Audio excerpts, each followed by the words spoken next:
iki gitondo FARDC yahinduye ingamba nshya aho magingo aya itangiye kugaba ibitero muri Rubaya, ndetse ubona yuko drone iri gukoresha ari nyinshi kurusha gukoresha ubutaka. Ibintu birahindutse nyuma yuko urupfu rwa Lieutenant Colonel W'Ingoma rwemejwe. Mutwe wa M23 wikomye amahanga komejwe utagira ikintu na kimwe akora ku bitero bikomeje gukorwa n'ingabo za leta ya Repubulika Iharanira Demokarasi ya Kongo zikomeje kugenda zigaba ibitero kuri uyu mutwe. Ni mu gihe wo ufashe icyemezo cyo kwirwanaho birangira wamaganiwe kure nk'uko babigaragaza. Uyu mutwe wanenze guceceka k'umuryango mpuzamahanga biciye kuri perezida wayo kanaba mpuzabikora wungirije w'Urilo Alliance Fleuve Congo Bertrand Bisimwa yanditse ku rubuga rwa X agira ati turabona ko ubutegetsi bwa Kinshasa bwongeye gukandagira agahenge bugatangiza ibitero rusange ku mirongo yose y'urugamba ndetse no hirya yayo. Ibi ni igikorwa cyateguwe neza kandi cyagutse, kiragaragaza icyemezo cyafashwe ku bushake cyo guhitamo inzira ya gisirikare.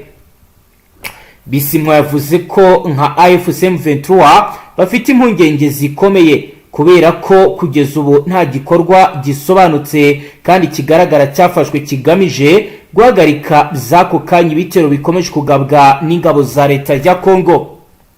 Ati nta kwamagana ku mugaragaro, nta gucyaha, nta n'intambwe zigaragara zafashwe kugira ngo hirindwe ibyago zo kwiyongera kw'imirwano.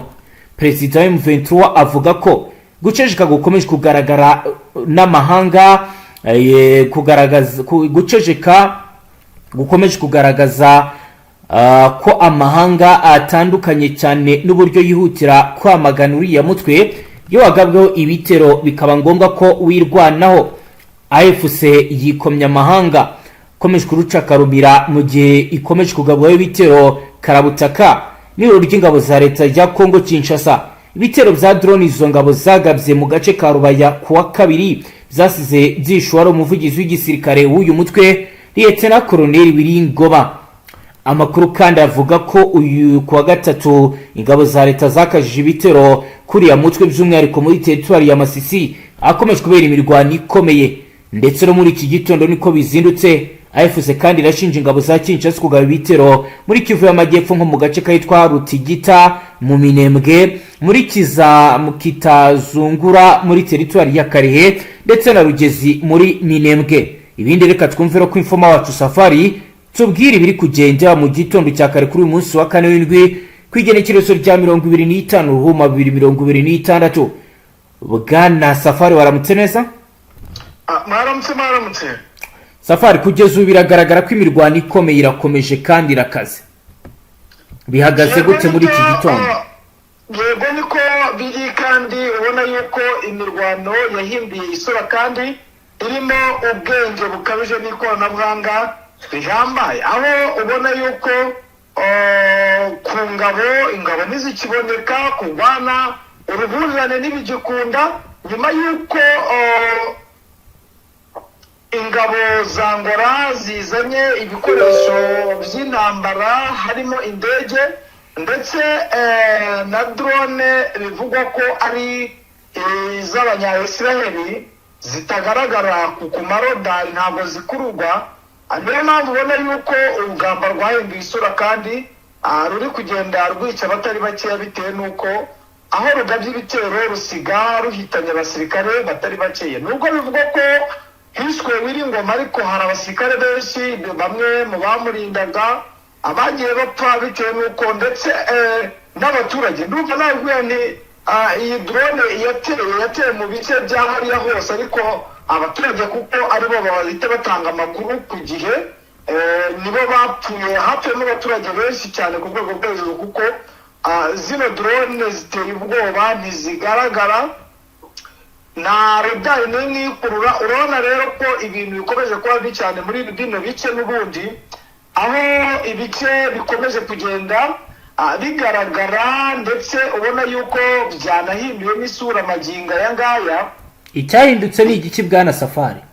Ikintu cyahindutse mu buryo bwose urabona ko hano muri ibi bice urabona bya Masisi hari harimo uduce tumwe na tumwe ihuriro rya AFC ryagiye rifata, ariko mu kudufata urabona ko ingabo z'ihuriro rya AFC mu duce zafashe ntizigaragara. ni mu gihe ubona yuko n'ubundi kuba barahafashe ntacyo bivuze bitewe n'uko gutinya ibyo bitero karundura. ni mu gihe n'ingabo za FARDC ntaho wazibona amagingo, bigaragaza gutinyana gukomeye ku mpande zombi bitewe n'uko bose bamaze gukoresha ikoranabuhanga, kuko AFC nayo yamaze kubona drone imwe nayo itera ubwoba yakoze amateka ku munsi w'ejo, aho yasandaje indege karundura yakoraga deployment ya gisirikare, bivuga ko ari ya Isiraheli, aho n'ubundi yayisandarije mu kirere cya Kisangani, n'ubundi isa nk'ijyanye deployment. bumva ko ari ibintu bikomeje kugenda bigaragara ku bice bigiye bitandukanye. navuga ko rero hano hafi na aho bita za Bikaniro, urabona ko Bikaniro ni hafi neza naho bacukura naho bacukura n'amabuye. iki kirombe rero cy'amazahabu nakubwira yuko cyo cyabaye ikotaniro hafi hano za Bikaniro, n'ubundi n'agace gatoya ka Kazinga. Maginga muri iki gitondo ibintu birakaze, harumvikana urusaku rw'imbunda ariko mu bwisho bukomeye, bigaragaza ko n'ubundi bari kurasa makarasa basa nk'abihishe bitewe n'ikoranabuhanga rihambaye ry'ayo madrone riri gukora. mama ko yaratse irakora iki kuri ibyo byose biri kuba?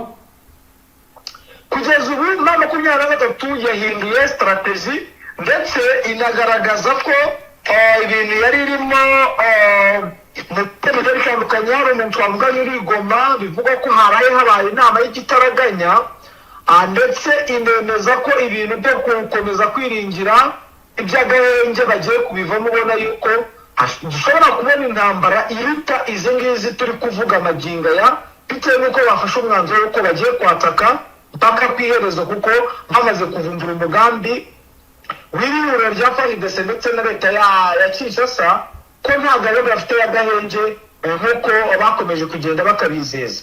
yego, urumva rero muri ibyo bikorwa ubundi iri huriro rya AFC ntabwo ryajyaga rigaba ibitero, ryo rigabwaho ibitero, ariko magingo aya nakubwira yuko ibi bice byose bya Masisi ihuriro rimaze kugenda ibyigana bitewe n'uburakari rifite. abasirikare benshi barapfuye ba FARDC ndetse n'abawazarendo n'aba-FDLR bitewe n'uko ku butaka nta kigenda.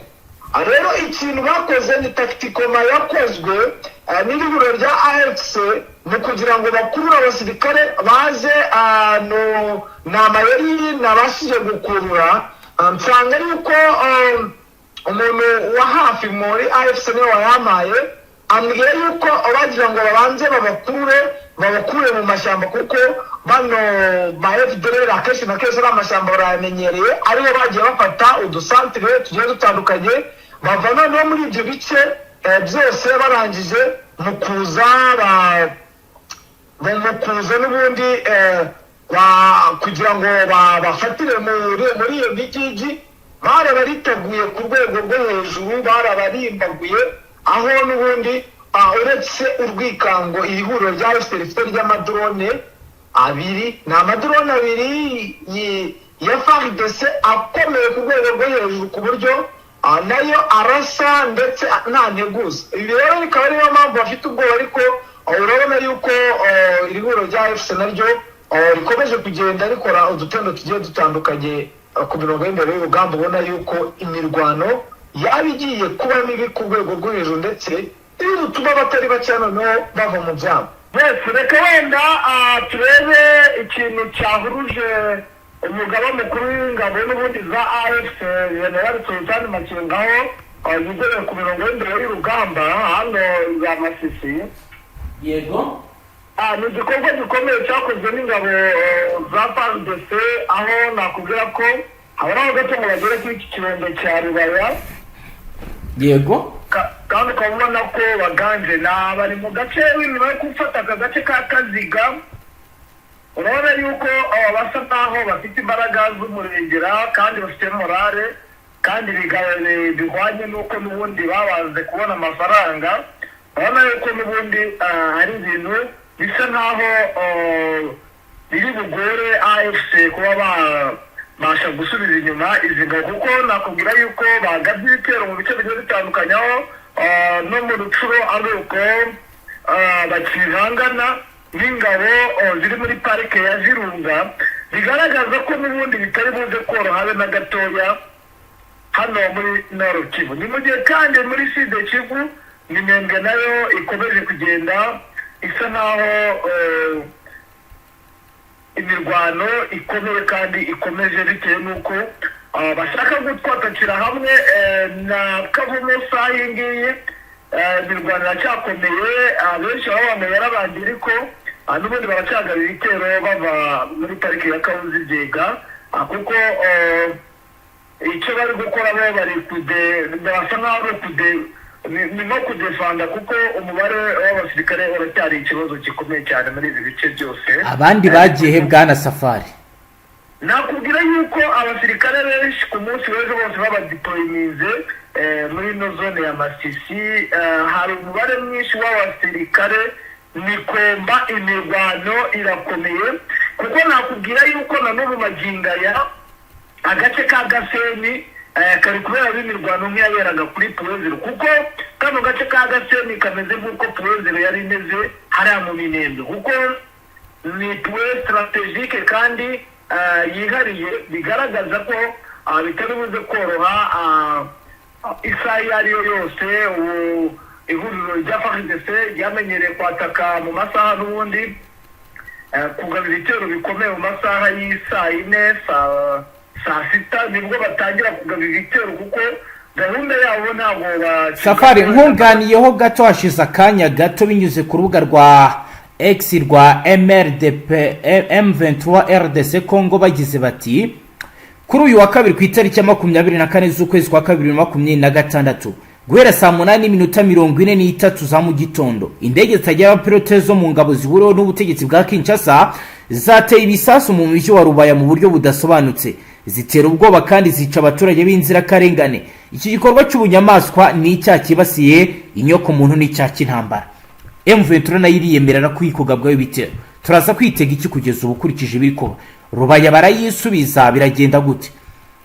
Maginga ntabwo nahise mutangariza bitewe n'uko ni ubwa mbere urugamba rugiye kururwa na generale, ubundi habaga hariho abakoroneri kandi abasirikare bajyanye. Nakubwira yuko hariyo abasirikare benshi ku ikubitiro ibaze kugenda imodoka, umurongo w'imodoka zirenga 10 zose zagiye muri kariya gace muri zone ya Masisi. Urumva rero ubundi kuba bakoresheje drone ku munsi w'ejo ho bagize ubwoba bitewe n'uko bavuga ngo ntabwo bagaba ibitero ku by'indege bitewe n'uko hari umusirikare w'umujenerali ngo bafite ubwirinzi bukomeye. Ubwo rero n'ubundi ibi bitero byabaye n'ubundi ntabwo byabura, kuko nakubwira yuko n'ubundi Rubaya bari hafi yaho. Urumva rero impamvu ikomeye ntabwo biri buze koroha isaha ku isaha, tuba tuvuga ibindi bitandukanye bitewe n'uko n'ubundi focus kandi igisabwa barabifite, amafaranga barayahawe. Dushaka kuza kubabwira ibindi kereka AFC nayo urumva irasa naho yakangutse. Yari imenyereye ko amadifense yari itara muri biriya bice bya Masisi araye guhangana n'imitwe yitwaje intwaro, ariko nakubwira yuko imbaraga zihari kandi bazanye force zimaze iminsi zitoza zizi by'imirwanire yo kurwanya icyo bivuze. Urumva rero n'ubundi tubifite kumva n'ubundi nk'uko ku munsi w'ejo hiriwe imirwano kugeza mu masaha y'umugoroba. Urumva rero n'ubu tuvugana imirwano yatangiye mu masaha y'ijoro kugeza na n'uyu mirwano ikaba igihari. Urumva yuko turi bubone rizati zitandukanye n'ubundi nizo turi kuvuga amagingo aya. Mu by'ukuri kuba kugeza ubu ngubu Amerika yarahawe biriya birombe zo mu Rubaya, imirwano akaba ariho ise yimukira, nta zindi mbaraga zaba ziri inyuma mu makuru mwamufite y'ibiri kugenda bira ku mirongo imbere y'urugamba? Oya, imbaraga zo zirahari, kuko nakubwira yuko maginga ya nyuma y'ibyo ngibyo hari abandi basirikare bakiriye nyuma yo gutanga ibyo birombe abasirikare baturutse muri Angola n'abavuye muri Afurika y'Epfo ndetse ubu kubera uburyo wenda bwo kugira ngo bajijishe bumvishe ko bakomeje kuvuga ko n'ubundi abo muri Afurika y'Epfo ngo bashaka ubufatanye bw'igisirikare hagati ya Kongo ndetse kugira ngo nyine bigaragare ko ari uburyo bwa diplomasi. Ikindi kandi babonye yuko nyuma y'uko bagabye biriya birombe bahise bohereza abafaransa kugira ngo baze gutegura amaoperasiyo. Urumva izo ndege nizo niba bari kuzihagurutsa ziturutse Kisangani. Urumva izo mbaraga zirahari. Ikindi kandi amafaranga yashowemo ni menshi. Bityo ko nakuvuga ko iki kirombe cya Rubaya ni ikirombe cya kabiri ku isi kivamo amabuye y'agaciro agiye atandukanye. Urumva rero imbaraga zo z'imirengera zirahari kandi ntabwo kugeza ubu ntabwo haburamo bamwe mu basirikare n'ubundi b'abacanshuro bakomeye, aho navuga ko hari umutwe wa FDLR wavuye wari umaze iminsi uba za Zambia witorejeyo kandi udasanzwe umenyereye iriya bice. Urumva rero imbaraga zidasanzwe zirahari kandi zifite n'ishingiro kuko urumva buriya ni ubutunzi bwibereye hariya kandi bwigendera. Urumva rero imbaraga zo ntabwo zabura kandi ziri no kugaragara kuko ntabwo byigeze bibaho ko ihuriro rya FC ryahunga urugamba rikagenda riva mu bice kuko bari bafite iyo bataruhunga kuko ibi bice nubwo babifashe nta mirwano yabaye. Iyo badahunga bitewe n'imbaraga babona na iki gisirikare nta magingo yato turi kuvuga amakuru atandukanye y'abasirikare, umubare mwinshi w'abasirikare bamaze gupfa. Yego, kubirebana wenda na Ramforo FARDC kugeza ubu haba wenda hari aba special force bari kuzanwa baturuka mu bindi bice bazanwa mu operation cyangwa izo operation ziri gukorwa n'abari basanzwe bahagaze kuri point d'observation muri Nord Kivu? Abasirikare bo barahari kuko ntabwo bari guturuka kure, bari guturuka Kisangani aho bari gutorezwa. No hari amazi iminsi hari gutorezwa abasirikare bazi kurwana mu by'amashyamba. Niyo focus yari yazanye ingabo z'abafaransa ziherutse kuza zirenga 400. Bari kuzanwa mu buhe buryo bwana Safari? N'ubundi kuko ibice byabo biri hariya n'imodoka ziza zikabashyira muri ariya mashyamba ya za Yogi ya za Masisi, ari naho hari defense zikomeye z'igisirikare cya FARDC ndetse bivuga ko ari naho bubatse defense ikomeye ya FDLR kandi FDLR iraganje ifite abasirikare b'iryo bamenyereye iriya bice. Urumva ko bitari buze korohana na gato. Biravuga ko defense zaturutse muri biriya bice ari nazo ziri kwataka mu ishyamba muri parike ya Virunga. Urumva rero ibitero bari gukora birakomeye kandi ibice babona ko babizi ku rwego rwo hejuru. Yego, navuga nti kubirebana n'abacanshuro, imbaraga z'abacanshuro muri izo operation byihagaze gute kugeza ubu? Kuko mu bice bizanga navuga ko ubuzima bwamaze kujya ku rundi rwego bitandukanye nuko byari bimeze. Maginga ya abacanshuro n'ubundi bari gutegura ama operation y'ikoranabuhanga niko kazi kuko ntabwo abacanshuro bakunze kugaragara ku mirongo imbere y'urugamba, ntabwo bijya bibaho. Bo bategura ibitero by'ikoranabuhanga.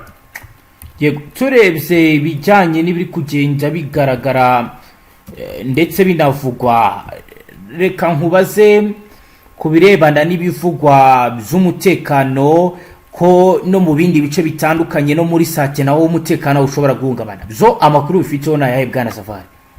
Amakuru yo ni gisanzwe. Umutekano wo guhungabana ko ni ngombwa kuko ntabwo wangango Sake buriya ni point strategique. Sake ubundi udafite Sake ntabwo wafata n'urukiko kuko abahungu bamaze kugeramo na za Goma hose bamaze kugeramo barinjiriwe. Abo nibo bagomba kugenda bateza umutekano muke kugira ngo nyine bahungabanye ituze ry'abaturage bari bamaze iminsi basurwa n'ubuyobozi babaha ihumure bababwira ko ibintu byamaze kugira biriya bintu ihuriro rya FC rimaze iminsi rikora niryo risa nk'iryabubuye amarangamutima ya leta ya Kinshasa. Bigaragaza ko n'ubundi abahungu bo bamaze kugeramo. Nakomeje ngenda mubwira ko n'ubundi Goma yari yugarijwe kuko operation ziri kurwa n'umugore umugore wa Nuza wa Kisekedi uvuka ari Bukavu. bigaragara ko niba ukuriye urwego rw'ubutasi urebe umuntu w'umudamu wemewe kuvuga ngo reka mfashe umugabo agakurira urwego rw'ubutasi. Ako kazi yagatangiye ryari? Yagatangiye nyuma y'uko n'ubundi ihuriro rya AFC rifashe ino Nord Kivu muri bino bice n'ubundi iri kugenzura amagingo ayo. Urumva rero ubwo butasi burimo nibwo buca mu bice rwose bukagenda bungabanya icyo bashaka gukora, n'ubundi barashaka guhungabanya ituze ry'umutekano none kugira ngo abaturage bagende bava mu byabo, noneho imirwano yongere ikari ku rwego rwo hejuru. Nta kindi bashaka, babonye ko muri bino bice bya Masisi impunzi zatangiye kuba nyinshi, bahunga bajya basatira uduce tutarimo imirwano. Urumva isaha ku isaha n'ubundi barashaka ko uduce twose badupushinga abaturage bakavamo, noneho hakabaho imirwano yeruye ritari ibyo gukinakina. Urumva rero n'ubundi niyo operasiyo bari gutegura, nako kandi abonye bakunda kubikora. Icyo FARDC ikora irabanza ikaba ati wenda abaturage niyo baba 50, baba 100, niyo baba 400, niyo baba 500 bapfe, ariko abandi bave mu mirwano, noneho twebwe dukora akazi. Nuko bo bitereye aho Sake n'ubundi umutekano. Urumva ntabwo Rucuro yaba ari ifite ikibazo cy'iyo mirwano, Masisi hari imirwano Sake ngo iburemo intasi zishobora guhungabanya umutekano muri biriya bice n'ubundi. Yego Safari, reka tugushimire cyane, dusoreze ngaha. Yego namwe reka tubashimire. Namwe banywanyi mudateba kubana natwe ngaha kuri Mbonesha kuri mwe Rudende bashyikiriza amakuru atusuye barabana n'umutekano, politiki, ububanyi n'amakungu ndetse n'ubuzima bwa musi bw'abanyagihugu. Dusoreje ngaha, udukurikiye bwa mbere ufite ndasabone ntuzongere gucika ukundi n'amakuru ndetse n'ibindi biganiro tubashyikiriza ngaha. Tara Vista.